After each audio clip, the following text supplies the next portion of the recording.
తాకట్లో ఉన్న మీ బంగారాన్ని విడిపించి ఆ రోజు ఆన్లైన్ రేటుకి కొంటాం. Sharma gold company. దేశంలో ఆర్థిక లావాదేవీలకు సంబంధించి కేంద్ర ప్రభుత్వం సంచలన నిర్ణయం తీసుకుంది. ఇకపై మీరు కొనే విలాసవంతమైన బైక్ దగ్గర నుంచి బ్యాంక్ లో వేసే నగదు వరకు ప్రతి దానికి కొత్త లెక్కలు వచ్చేసాయి.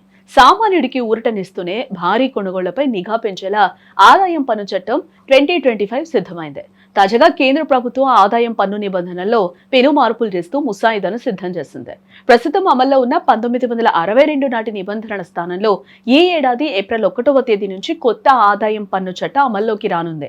ఈ మార్పుల వల్ల అటు సామాన్యులకు ఇటు సంపన్నులకు వేర్వేరు నిబంధనలు వర్తించనున్నాయి. ఇప్పటి వరకు కార్లు కొంటే ధరతో సంబంధం లేకుండా పాన్ కార్డ్ వివరాలు ఇవ్వడం తప్పనిసరిగా ఉండేది.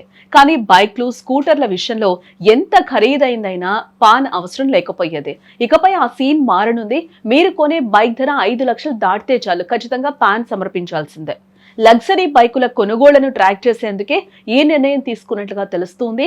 బ్యాంకు ఖాతాదారులకు కేంద్రం భారీ ఊరటనిచ్చిందని చెప్పుకోవచ్చు. ప్రస్తుతం ఒకేసారి 50,000 జమ చేస్తే పాన్ అడుగుతూ ఉన్నారు. అయితే కొత్త నిబంధనల ప్రకారం ఒక ఆర్థిక సంవత్సరంలో 10 లక్షల వరకు నగదు డిపాజిట్లు లేదా విత్డ్రాయల్స్ కు పాన్ నిబంధన నుంచి మినహాయింపు లభించే అవకాశం ఉంది.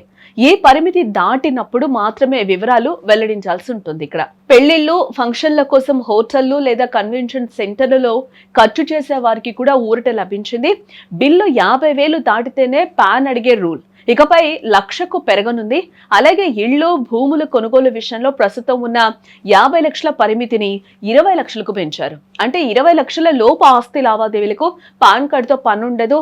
అన్నింటికంటే ముఖ్యంగా హైదరాబాద్, బెంగళూరు, పూణే, అహ్మదాబాద్ నగరాలను కేటగిరీ 1 మెట్రో నగరాలుగా గుర్తించారు. దీనివల్ల ఈ నగరాల్లో పనిచేసే ప్రైవేటు ఉద్యోగులకు హెచ్ఆర్ఏ అలవెన్స్ పెరుగుతుంది.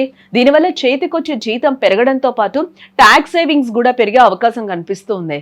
మార్చి మొదటి వారంలో ఈ నిబంధనలపై అధికారిక నోటిఫికేషన్ కూడా రానుంది.